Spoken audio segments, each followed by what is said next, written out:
Hey everybody over at movies.com. It is the Schmoes Know Movie Show. I'm Christian. And I am Mark. Christian, this weekend in theaters, get ready. It's another Transformers flick, my friend. And apparently the movie is 75 hours long. Well, I know that gives you fear, but at least in this one, it's not Shia LaBeouf doing the human acting. It's Mark Wahlberg. He's great. That's what gives me somewhat of encouragement of going to see this movie, because I'm a fan of Wahlberg, fan of his career, and that's why this week, top 5 Mark Wahlberg films. Of all time, Marky Mark he's done quite a lot in the world of cinema, both dramatic, action, and now comedy too. At number 5 is a comedy, Ted.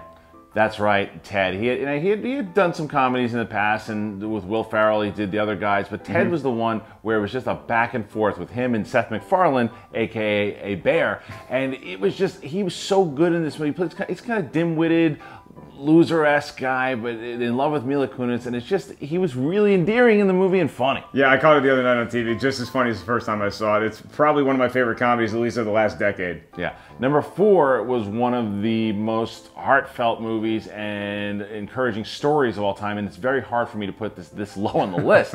That's The Fighter, the Mickey Ward story. Based on a true story, and I think that sometimes Wahlberg's performance in this gets overshadowed because Christian Bale played his half-brother Dickie, who actually won the Oscar for it. Right. But Mark Wahlberg is no slouch in this flick either. I mean, he's always in good shape, but he had to get in top-notch shape to play this boxer. And he was attached to this project for so long. He brought Aronofsky on, and besides being an actor that's been in a lot of great movies, he is a phenomenal producer, and this is one of those movies as well. That's why he was in such good shape, because he had like 10 years to get ready.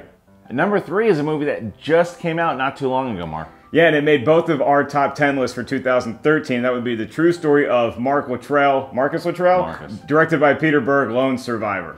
Lone Survivor was a movie that, going into it, I was like, okay, it's an intriguing story. Let's see how it goes down. And you talk about just an intense movie, and Mark Wahlberg, again, center of the film, and he just takes you through this terrifying ordeal that this guy went through. Yeah, there's some Oscar buzz about his performance initially, and even though he didn't get nominated for that, I think it was a nice way to honor what actually happened in that true story. So Lone Survivor's our number 3. Christian, what do we have at number 2? Number 2 is a movie he did get nominated for, and that would be The Departed. Really? Yes, he was Best Supporting Actor he was nominated for in his role in The Departed. Also, another one, true events, sort of, if you want, Whitey Bulger, and that's a lot of these movies are true stories-esque.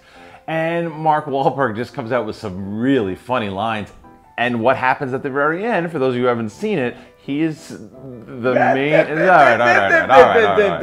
At number 1 is, I know, one of your favorite films of all time, and it really put Mark Wahlberg on the map as an actor and not just this rapper Marky Mark, and that would be Boogie Nights. Boogie Nights is absolutely the movie where he put the Marky Mark moniker aside, or at least the image. People said this guy is an actor, and you're watching this movie and you just hear the premise, like, oh, it's about Mark Wahlberg's going to play a porn star, and you're like, how silly is that going to be? And then you forget, back then you didn't know how great Paul Thomas Anderson was. He's got the touch. And he sings The Touch, and that is a great question. Someone on Twitter brought that up. Will Mark Wahlberg sing The Touch in the new Transformers movie? It's from the Transformers. Yeah, well, I mean, it's 3 hours long. We got to fill time somehow. We shall see. Anyway, that's our list, and it was very tough for me not to put Basketball Diaries on that one. Oh yeah, him and Leo, their first collaboration together. How about Invincible, where he plays Vince Papale? Another true story. Yep. How about, like you said, The Other Guys is another good one. Three Kings, him and George Clooney, Ice Cube. He's been in a lot of good stuff. I Heart Huckabees, he did a lot of stuff with David O. Russell. They had a collaboration before they had a falling out. But it doesn't matter, because this is not about falling out. This is about celebration. Top 5 movies of Wahlberg. What do you guys think? Did we miss anything? Did we get it right? Comment and tell us what you think. And this video is also about Transformers, Revenge of the Fallen. No, not Revenge of the Fallen. What's the name of this one? Who cares? Transformers 4, ladies and gentlemen, in theaters this weekend. Go see it. Or we'll see it, and then we'll tell you to go see it if we like it. Go see Snowpiercer with Chris Evans. You seen it? No, but I'm sure that's a better one.